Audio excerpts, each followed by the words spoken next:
Hey, Rob Silverman here. I want to talk about something that's in the news.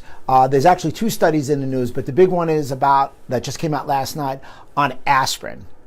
So many of my patients have already asked me in the morning, called me last night, emailed me, texted me. They all wanted to know the skinny on aspirin. And I feel really good about this. I'm actually very robust on the fact that I have not really felt that aspirin was a very, very good choice. So with that being said, new findings about taking aspirin. I got some of the stats right here. First, the American College of Cardiology and American Heart Association say no longer should aspirin be recommended to avoid heart attack, the first heart attack.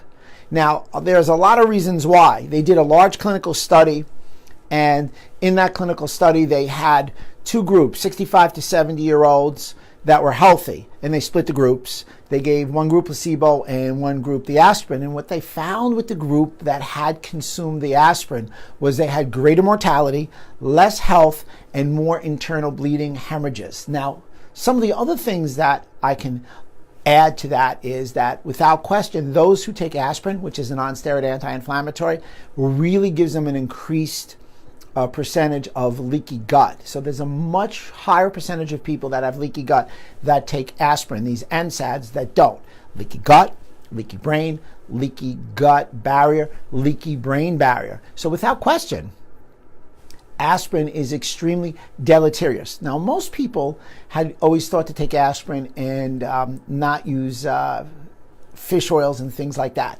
Without question, we're seeing these natural alternatives as a great choice. So let's go through some of the studies. You're going to love what they said. I wanted to write them down because I thought they were so interesting. Number one, the number one option now, instead of aspirin, that doctors should recommend is optimized lifestyle habits to control blood pressure and cholesterol. Lifestyle medicine, something we've been talking about on Facebook for years now.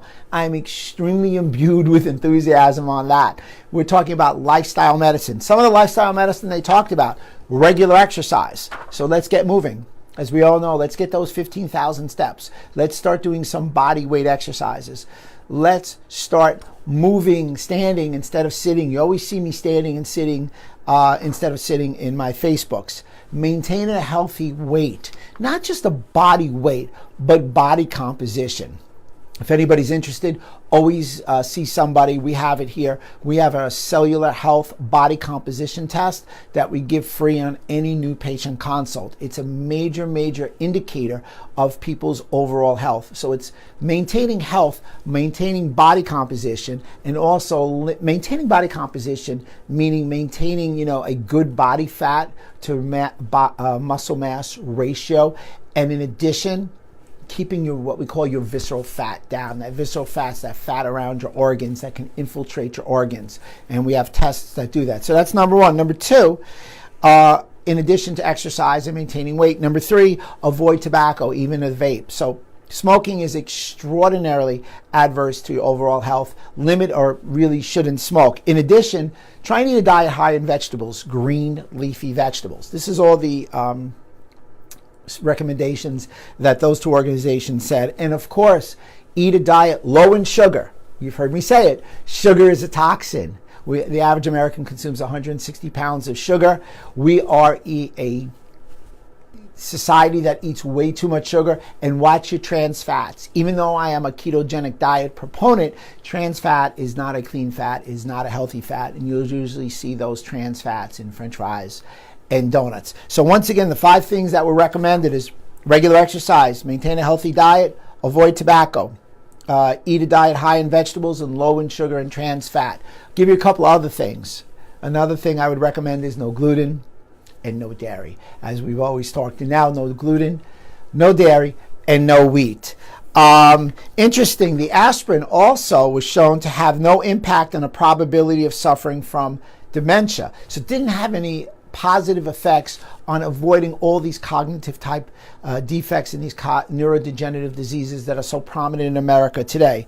The study showed also that aspirin elevated the chance, as we said earlier, severe bleeding and hemorrhaging, and it was a 4-year trial of 19,000 people. So it was a, without question, double-blind study, a great study. So the takeaway here is, no aspirin, your doctor should get the memo. If he didn't get the memo, I'm very happy to share you the article. What are your options instead of aspirin? That's probably one of the questions. Do we have some shout outs or something? I see you moving.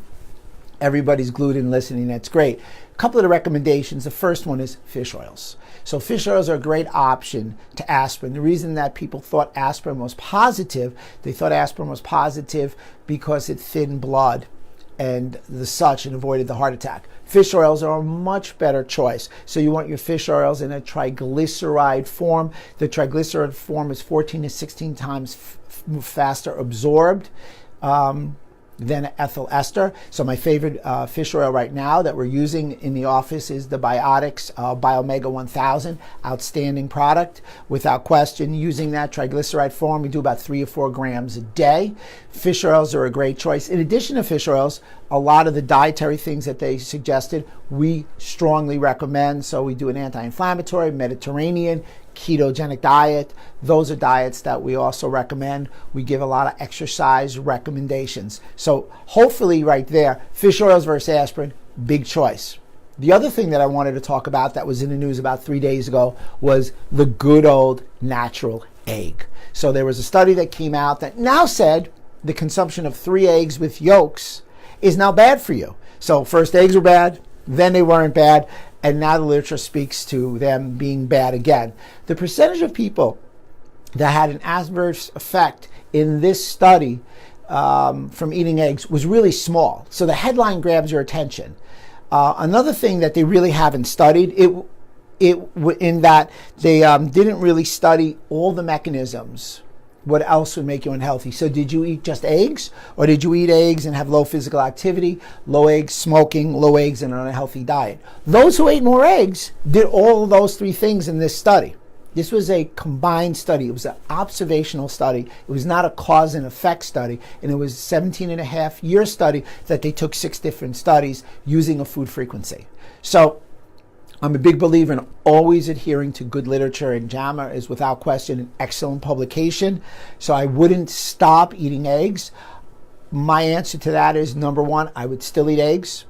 You can still have some yolks. Maybe not eat yolks, a plethora of yolks. Maybe not eat 5 eggs every day and 5 yolks. Maybe that's a bit much. Remember, cholesterol is still a key component, is a positive component for cell membrane health. It's how you prepare the egg, and it's everything else that you do around the egg. Again, it's all coming to lifestyle. It's also what kind of egg you have. One little takeaway about the egg, we were just talking about it before in the office, and so many people ask me questions about it. People actually think egg is dairy. Now, an egg is not dairy.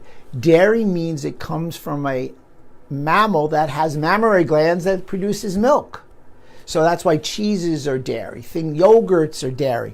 Eggs are not dairy. They're in the protein. They come actually from a chicken. So it's not a dairy.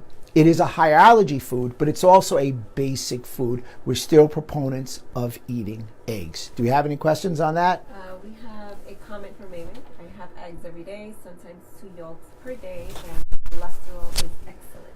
And I can speak to that because she's eating good quality eggs made appropriately, and her lifestyle is excellent with, of course, no stress. Anybody else? So if you guys could all do me a favor, this is real leading edge studies that have been released between the egg and the aspirin. I don't want to make it too long. So the end result is no more aspirin. Aspirin will break a fever. Don't take aspirin to avoid a heart attack. Aspirin does have some positives after a heart attack to avoid the second. Use and consider good lifestyle, good diet, exercise, good quality fish oils. And in reference to your eggs, you can eat your eggs, you can still enjoy your yolks, just don't eat a plethora of them, and make sure all your other lifestyle and dietary factors are excellent with the egg. That's the biggest problem. It keeps coming back to the same thing. Everybody's looking for the one thing that's bad or the one thing that's good. It's everything all coupled together, and that's why we always want to individual our lifestyle recommendations for you. Please like, click, and share this. Comment it. We're very happy to answer any questions. If you have anything you want me to talk about next week, feel free to contact us. Steffi's always on the social media. Dr. Rob, always yours in health.